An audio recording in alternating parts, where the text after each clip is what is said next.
Hello, everyone. Super excited to be here today. I've got Vamsi with me again. You guys may recognize this happy, smiley face. We had him on another episode where we did just kind of a support call and talked about his business and what he needed to do to have more success. And we've got him here again today. We're going to talk about a success story that he has had and kind of deep dive that and some of the things he learned, some of the things that he wished he would have done different from the beginning. So welcome again, my friend. Thanks for being here. Yeah, thanks for having me on the call today. Right on. Well, let's dive right into this. I hope you guys enjoy. Don't forget to hit the like and subscribe. My name is Zach Booth, and I help people understand how to find discounted properties consistently to buy rentals, fix and flip opportunities, and wholesale. If you're trying to find more discounted properties, check out my free webinar. Go ahead and click on the link below. I'll see you there. I'm super excited to help you start finding massively discounted properties. Well, great. So tell me, I just had asked you the question. I was like, wait, we need to get this recorded. I said, how are you feeling now that you've gotten a deal under your belt? Like, what is that doing for your thought process, and for your mindset? Sure. So yeah, I've done, I've pinned a lot of properties on Drawing for Dollars. I did a few deals with other marketing channel, of course, cold calling, but again, from other lead sources. But this was my first Drawing for Dollar home, at least in the Columbus market. My previous Drawing for Dollar home was in Florida when I first started wholesaling way back in 2019, December 2018, to be honest. So 2019, we did a deal, Drawing for Dollars. So we know that it definitely works, but we only did one deal there. And we try to systemize it, of course. And I wanted, although I've done Drawing for Dollars before and I know the Deal Machine app and everything, I still wanted to take your course because I know that I did Drawing for Dollars, but I don't do nearly as many deals as you do. I probably did one deal in a few months, and you do multiple deals a month. So that's the only reason why, sir, I need a system in place. So I'm going to join the program. I know everything. You teach a lot about it on the YouTube channel of yours.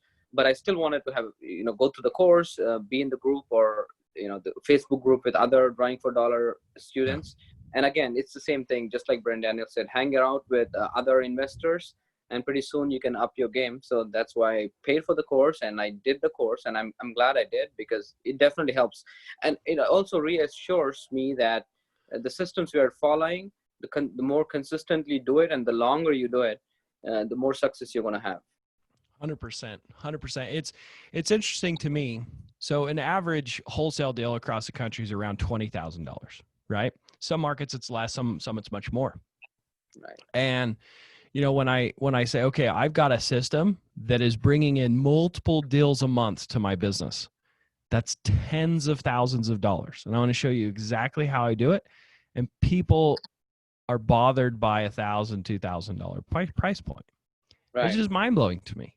Right. It's very interesting. Even if they've done a deal or two even when they have done a deal or two, you would think they understand, oh yeah, this stuff is legitimate. It's one thing if they're they don't believe in it. They think that wholesaling is kind of like they're just, gurus are selling a dream and it doesn't exist. You know what I mean? That I understand more. Right. But when they've done a deal or two and they think they know everything, it's so sad because they're missing out on so much of an opportunity. Because so much of our success as entrepreneurs, doesn't matter the business, so much of our success comes from those slight adjustments, those small tweaks, right? Those small realizations or gold nuggets that you didn't find without that, or you hadn't found without that mentor. So let's talk about that. You said you had done some things you'd learned from the YouTube channel. You had even done a Driving for Dollars deal before you came to me. So what are some of those gold nuggets you got from me? I'm sure they want to know. Right? People watching this, they want some value. So let's give them some value. What did you learn through the course that maybe you hadn't seen that was different? Sure. So, being consistent, that's one thing I have to learn, because when I started doing the Drawing for Dollars, me and my partner in Florida, in the South Florida area, we were going around drawing for, we were doing everything ourselves. We didn't have a driver, somebody else drawing for us. That's the key. You need to have somebody going every day doing it, because we were drawing for 2 hours or 3 hours a day, coming back, and we were tired. We didn't feel like we wanted to do any cold calling. So, we were lagging on the cold calling side because we spent more time on the road. And to be honest, it didn't feel like it was a hard work when you were driving, but when we come home, we felt exhausted. Maybe it's just the mind thing, what we told ourselves. But again, Florida is hot. You get the feeling that you come back and you're tired. You tell all sorts of stories. So I think everyone should have a single focus. If you're driving and if you don't have the budget to start with, to be honest, it's definitely better you do that, but you should be really focused. But if you have the budget to spend, to pay for a driver and pay for a caller, and you do all the follow-ups, I would definitely do the course where you have a driver, like you said, Mhm. somebody driving for you, because it is their, it's their paycheck. So they will be more consistent versus you'll be like, yeah, I don't feel like driving today, or I have to go to the bank, or I have to do more cold calling, I have to follow up with this lead, I can't drive today. And then you get lazy. So I think the best thing is like what you're teaching: systems. Have a Yes. driver, they feed you the leads. If you want to cold call yourself, fine, but if you have a budget, hire a cold caller. And again, everything comes to the budget you have, but again, systems is definitely what helps. No, it's so cool that you share that. A couple things came to my mind in regards to systems. So, um, Ford Motor Company, right? Hmm. They changed the automobile industry because they were the first automotive company to say we want to make a vehicle that is affordable to the general public, right? Right. And Right.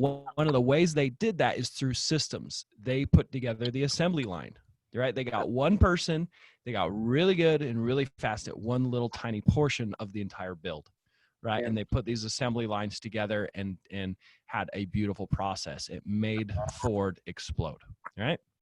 Right. And you know, you shared something interesting when you're doing driving and then you're cold calling and then you're going on appointments and then you're pulling lists at other places and you're all over the place. That in itself is exhausting, Right. right? Today when I was at the park, um, I was dragging a tire with my trainer, and to get through the suffering, I put in like motivational talks and like in business podcasts and things like that. So I was actually listening to Gary V today, and he was it was actually a combination of different people speaking about starting a business and what it takes to start a business. And it was Gary V that was during this portion of it, and he was talking about when you start a business, the number one goal is to find the first person to replace something for you. Right. And every single person you know has a desire to be successful. We all want it, right? Right. But we all have our different skill sets. Some of us are like way into doing sales. Some of us like tech. Like I'm not a tech person, right? And I know that you are, right? We've talked about Right. that before. And Right. and and it's just our personality types. It's what we're interested in. And it doesn't mean that we can't figure those things out, right? We Right. can, I set up my own recording today. I- I'm very proud of myself, So yeah. we can learn, right? You can teach an old dog new tricks, but we get exhausted by it, right? We're not feeling fulfilled by it, right? Right. And so when you get into a business and you start something, you have all these tasks and you're working your butt off, and you'll find there's certain things you hate doing, and that's what you need to replace first and as fast as possible. And so you can focus on what you're good at and what you love, and then put together that, have a system for that person to take over. And so in the course, right, you found that I have a way to find a driver, hire a driver, manage that driver, in the systems to make sure you have consistency, right? Because one of the big things I teach people on my YouTube channel, everywhere, is real estate investing, especially wholesaling, is marketing. It's Yeah. marketing. That's the business. It's not negotiations. It's not cold calling. It's not even driving for dollars. It's marketing, right? It's being able to find enough discounted properties. And so if you stop your marketing, whether that's your driving for dollars or cold calling the probate list, whatever it is that you're doing, if it stops, your business stops. Right. And so if you don't get all hyped up and excited about driving, which 99.9% of these people out there would not want to do that. And so that is definitely one of the first things that I suggest replacing. Sure. So you got a driver. How far into the course? How long had you been a student before you found that driver? So it's a funny story. So this actually, it's not a driver, but it's a cousin of mine who's driving for me. He's Perfect. also an IT guy, but he likes he has this entrepreneur mindset where he wants to learn new stuff. So I said, hey, we can hire a student. again, this is Columbus. There are a lot of university students we could hire, but he said, let me just drive. So I can do this. And we thought, okay, rather than hiring somebody right now, because we didn't have the budget at that. We had budget, to be honest, but we didn't want to hire somebody we didn't know. So we thought, let's try it out with a cousin, because we know he's not going to cheat us. He's going to be really focused, and he's going to be dependable. So Yeah. once we build this, we get some metrics on how many properties we're getting per hour. Love That's it. when let's go ahead and hire a student. So we know that we have a metrics for the student, and if we know that in these areas or these zip codes, we know that if you're diligent enough, you can get 100 to 120 properties an hour. So now that so that's why we I hire. want I want people to realize what you just said before you go on from there. How many properties every single hour are you going to find in certain zip codes? It's anywhere from 100 to 150 on a in a low income area, to be honest, C class Wow. neighborhoods, which people talk about. Yeah, so I share those numbers with some people that have never heard about the driving for dollars mastery system, and they think they say bull crap. Your city must just be run down, run down. How do you find so many every hour? Right, but there are lots of neighborhoods, again, if you go to a class neighborhood where people say a high income neighborhood, obviously you can hit, if you hit 10, that's a big thing. So Right. we go into areas, so what, just like you said, we went Mm-hmm. into zip codes, in the top Yep. 10 zip codes from list source. So Yep. what I did is I look for, because I'm a data guy, I thought, okay, let me just make sure I hit the right data. So I pulled in list source, I pulled the data for the last 10 years. And in that 10 years, I sorted out the zip codes out of the last 10 years, which zip codes are the most hot zip codes. And I focused on the last 5 years. And I said, okay, in these 5 years, I have these top 20 zip codes. Let's hit the first 10 and then keep moving down. Love it. So that's how I found the zip codes. Love it. Love it. Well, yeah, it's wonderful. It's all part of the course. You went through it. You found those zip codes. And you're finding a ton of properties every single hour. So you've got that metric down. And is that cousin still driving for you? He's not doing consistently now, but he's Okay. probably getting like 1,000 properties a month, which is much low, because in the peak it was like 4,000 properties a week. But to be honest with you, we have 10,700 leads in the system. I want to work these leads because I feel that I haven't made any dent into these leads, so I have to make sure that I am running through these leads. So I'm okay that he's not being consistent, because as long as I can work these 10,000 leads, I'm good. So he keeps adding 1,000 properties now to 1,500 properties. So around 400 properties per week. So that's still okay. Yeah. Awesome. And so when you say you're working these leads, what are the things that you're doing to reach out to these people? Right. So we started, like I said, we had two cold callers, but because of the COVID situation, and we were, moving, branching out, doing it on our own. When we had partners, we just decided to go on our own, because they wanted to focus on their market and they didn't want to partner up with us in Columbus. So we said, okay, let's just do it on our own.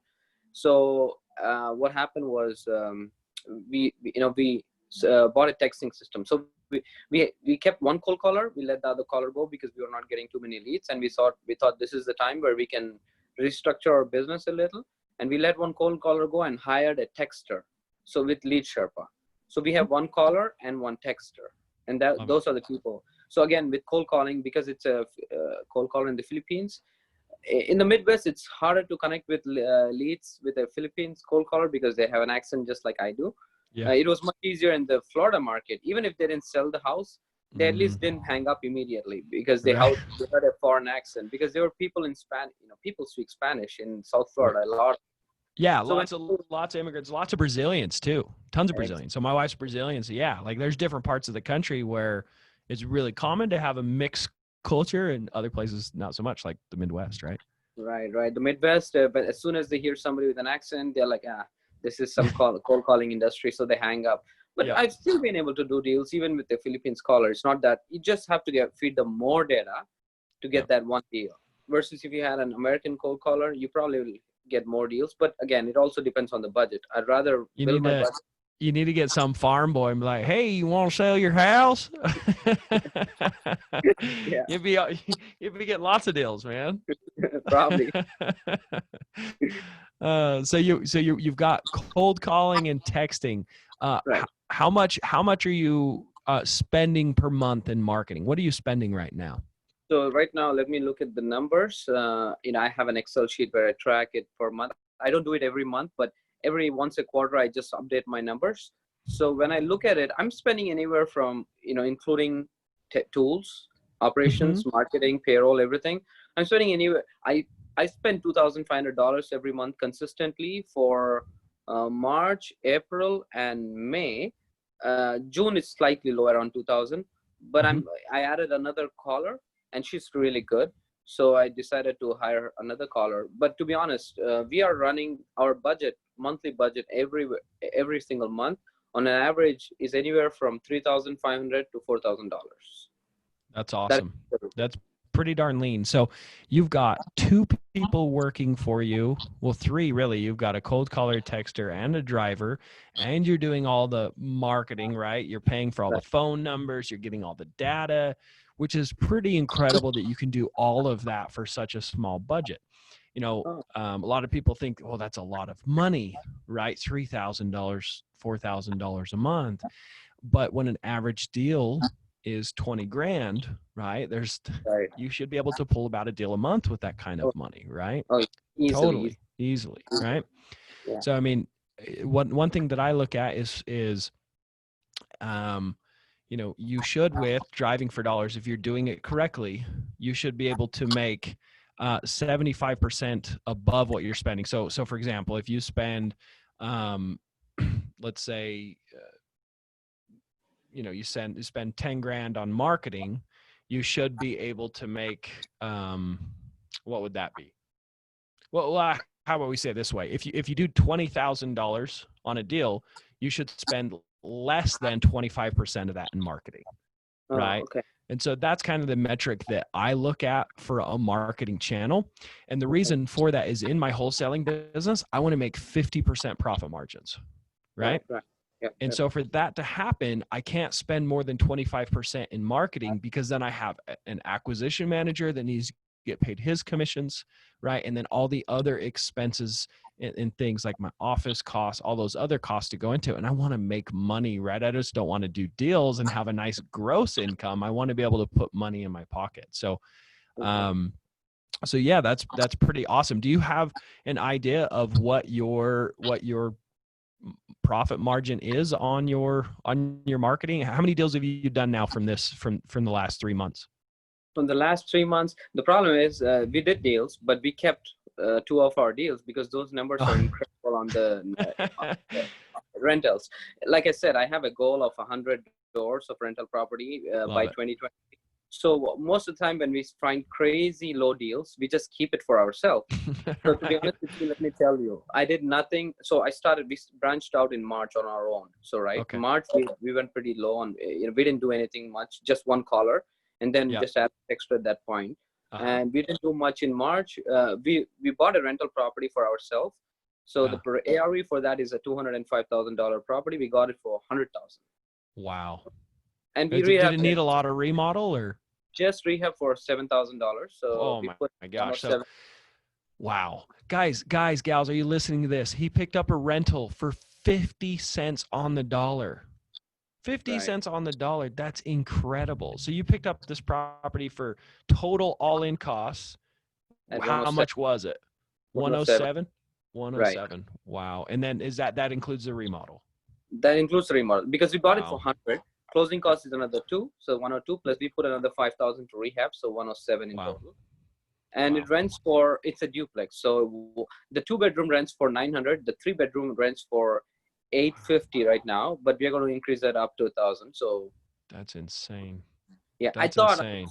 we thought we would sell it and make that quick 70, 80,000, because even the county records, which is usually 20% below the market value, even the county records show it's worth 165K. Yeah. And yeah, we said let's make quick Do you money, have but then financing? Do you have financing on it, or do you have money set aside to be able to buy these? I have money set aside to this, so we don't have financing yet on that, but we are partnered up with, we are reaching out to the bank, and we have to do taxes and everything, but now that we have those documents over to them, Mm-hmm. we are going to pull cash out of it, and Mm-hmm. I'm pretty sure we'll get 30,000 more out of it than what we put into it. I love. Okay, guys, listen to this deal. Oh, it's so sexy. I absolutely love real estate because a lot of people think, like I said, I already said this in this interview, is a lot of people think the business is flipping houses or rentals or whatever it is. It's marketing. You find an ultimate discounted property, and then there's lots of ways to make money. You choose what fits your life, your goals, your ambitions. So you said you could have taken that property and immediately sold it for what, a $70,000 profit? Easily. Easily. So you could have put $70,000 in your pocket off of a few $1,000s in marketing, Right. right? Which is Right. just amazing in itself, right? Like that's more money than most people make in a whole year. And you're like, Right. nah, I want more, right? Because I can, right? So you buy the property, you rent it out for nearly $1,600 a month, No, right? not 16. Right now it's 1750, but it'll go up to 1750. 1900 pretty soon. Wow, $1,900 a month. And then you're going to refinance your cash out. So you're going to put your 107,000 back into your pocket plus an additional 30 so you can go do this again. Right. And then your bank on a mortgage on 130,000 with taxes, insurance, everything, what's it going to be? Less than $800, I would imagine. Yeah, not even 800. You're right. At Yeah, 80, so the rentals we have at 80,000 at a 5.5% interest rate, we are paying which is a 500. high interest rate. That's a high interest rate. So Yeah. now, yeah, it's definitely around maybe 550 or 600, not more. Wow. So you'll be making over $1,000 every single month in profits. So Right. on top of it, so you're going to get your 100,000 back. You're going to get an additional 30,000 to go play with, or buy more properties, or do whatever the crap you want with, right? And then you're going Right. to get an additional $1,000 a month, $12,000 a year, and that's taxed differently. So you pay less taxes on it. There's no Right. taxes on that 30,000 because it's not considered taxable income because it's debt, right? Yeah. There's so many benefits. Plus, you're now going to be able to have a tax write-off because that property depreciates according to your taxes. So there's so many cool things that you're doing because of that deal. And a lot of people, like, they hear about how you put together this deal and they feel a little overwhelmed by it, right? And they want to just take the $70,000 and run. That's fine, right? That's the cool thing about real estate is you can do what makes sense for you. And I did what you did, and I made an absolute fortune. I was picking up these rentals, and I went, man, I love coaching. The rentals are in my way. I sold all my rentals, right? Wow. Because I want to coach. That's what I want to spend my time on. I got sick and tired of dealing with property managers. I just wanted to focus on my students. And so hearing that you're doing this and you've got your goal of 100 rentals, I mean, you are well on your way because the hardest part is having a lead generation system. So Right. there's a book called Multifamily Millions. Have you read that one yet? Not yet. No, I haven't. Oh, you should. If that's your goal, you should definitely read that book because in there, he's talking about giant multifamily deals, right? Uh-huh. Like buying huge apartment complexes and apartment, syndication type deals. And it was so cool because in there, he said something that I've been believing for years. He said that real estate investing is marketing essentially, and if you don't get that between your 2 years, you won't be in business for long. So it doesn't matter if it's wholesaling, if it's fix and flip, if it's giant apartment complexes. If you don't have lead flow, you're gonna be done, right? Right. So Right. you've got that part figured out. Now you just get to go, that one doesn't make sense for my own portfolio. You sell it to someone else, get your cash flow, right, and then keep another one. So what Yeah. an incredible first deal, dude. Congratulations. Like I didn't know you had such an awesome first deal there. Sure. And then tell me, you said you got another one you kept? Tell me So about yeah. that deal. So that deal, that's even crazier. So what happened was we were Oh, following up geez. with this lead for the past 9 months, and I was Okay. joking with my wife that we could have another kid before this lead sold the house to us. But we were at it's a duplex again, and we Yeah. offered 35,000, but because it needs a lot of work, a lot of contractors we took in two contractors, and both of them said upward of 50,000. So we actually offered her 45,000 and she was at 50. But then after the contractors told us that it's going to cost 50 or more, we thought, okay, the ARV is 90,000. It doesn't make sense. And but we kept chasing her, and she did not want to go below 50,000 for whatever reasons. And that house was vacant for 3 years, got Jeez. vandalized, everything got stolen. She still didn't want to let it go for less than 50. Sounds We like a kept following up perfect and driving for dollars lead. Like those are the ones that's like, that's an obvious deal, right? right. Love it. So we kept following up for 9 months. My brother kept following up with her every month. Sometimes every 1.5 months, he keeps sending her a text message, calling her. She says no, not a single penny below 50K. And I believe a lot of people approach her either. And she started asking us if you're going to keep it. We said, or if you're going to hold, what do you say? If you're going to buy it for ourselves, and we said yes. So what we did was we waited and waited. Coronavirus helped us because eventually she decided to sell it to a cash buyer because nobody were performing maybe they were giving her higher. She did say that people offered higher, but she didn't have that confidence that they would perform because I think they were trying to assign the deal, and it just worked in our favor. And we said we'll close it, and eventually she agreed for 35K after 9 months of chasing her. Love it. So we got it Love for it. 35. The sweetest part is took in another contractor, a new big contractor who just got into contracting, but he's a great guy. I met him through cold calling again. I was trying to buy his property. He, Yes. he ended up being a contractor we hired on the project, and he's getting it done for 25,000. So we are all in at 60.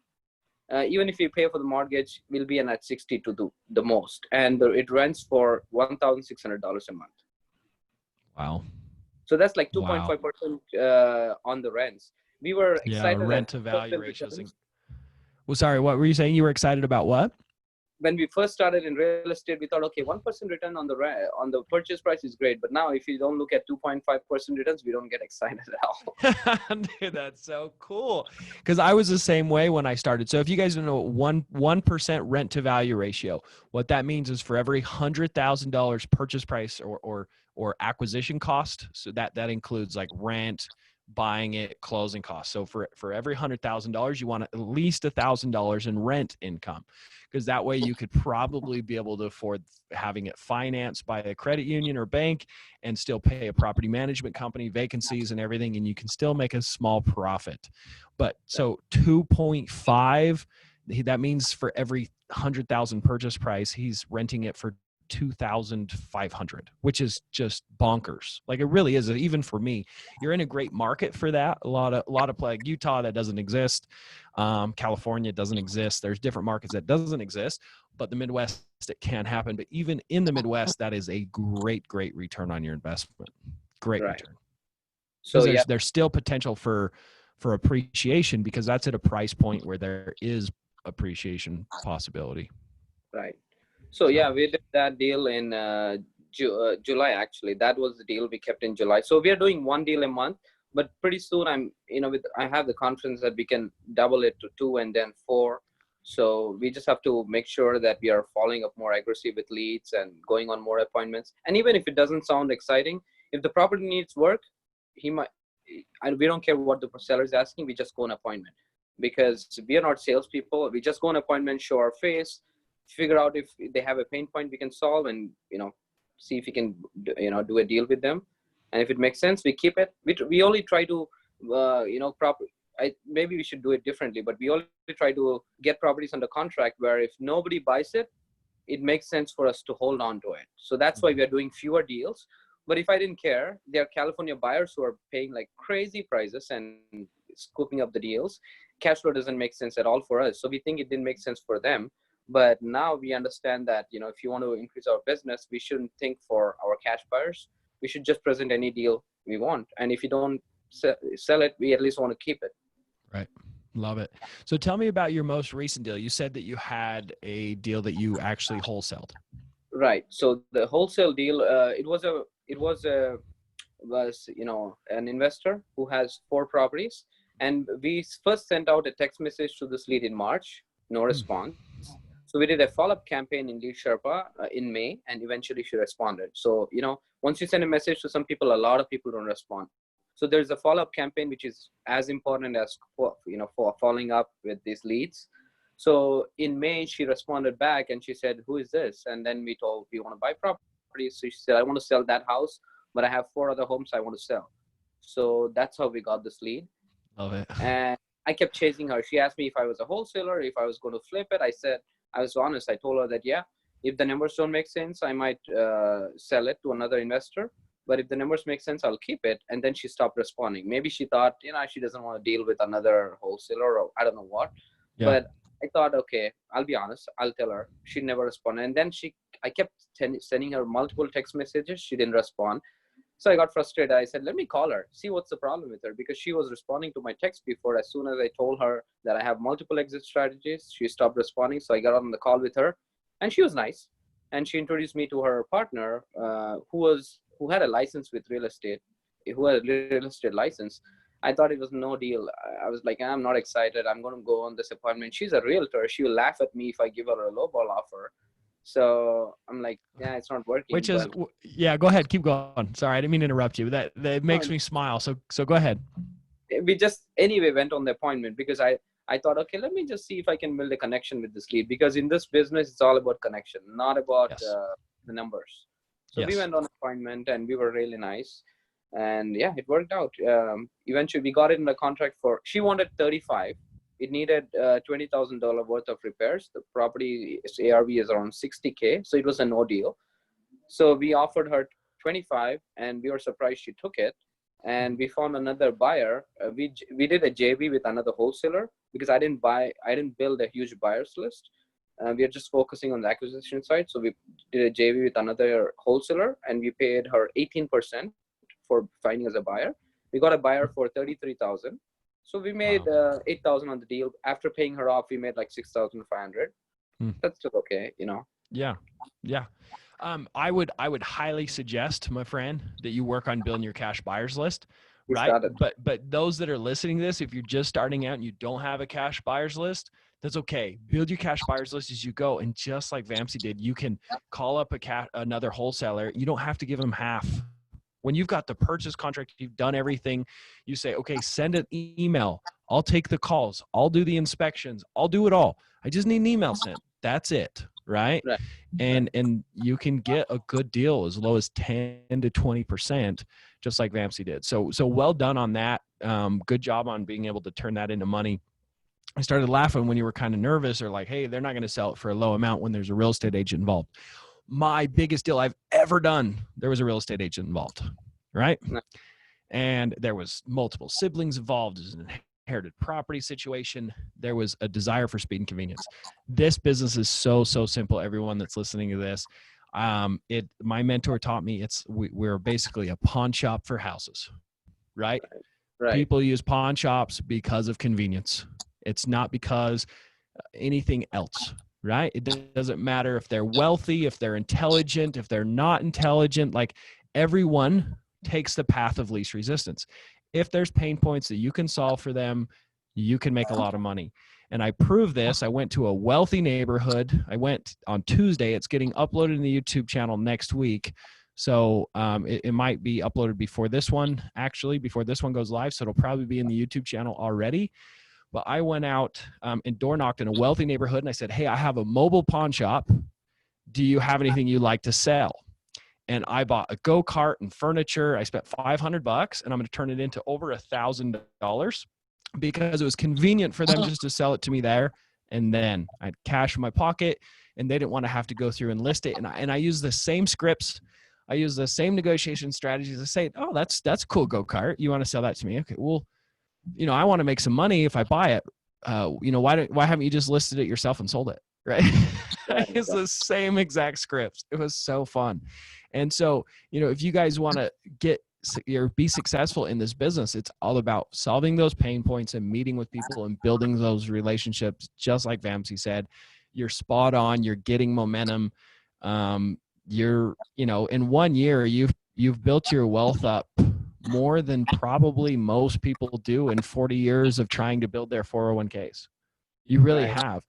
And not only have you built your wealth with 2 rentals, right, and have cash flow and passive income, but you've also built a business that generates deals, right? And that in itself is an asset. I mean, you are, how old are you, if you don't mind me asking? Yeah, I'm 39. I'll be 40 soon. 40 soon. So you look young, my friend. You look great. But you've been able to build this. Was it an easy journey to get there? No, it was very hard. I'll tell you what reason I'm successful, or at least I'm on the path to success is because of personal development. If it was not for personal development, I run it every day for an hour, and the whole time I feed myself Jim Rohn videos, Tony Robbins, Love it. Darren Hardy, all those videos. And I think without Wholesaling Inc., or none of this would have been possible without Tom Crow. And I'll tell you, to be honest with you, I watched Tom Crow telling everybody that the number one secret for his success was tithing. So I'm going to tell you a story what happened in between March and now.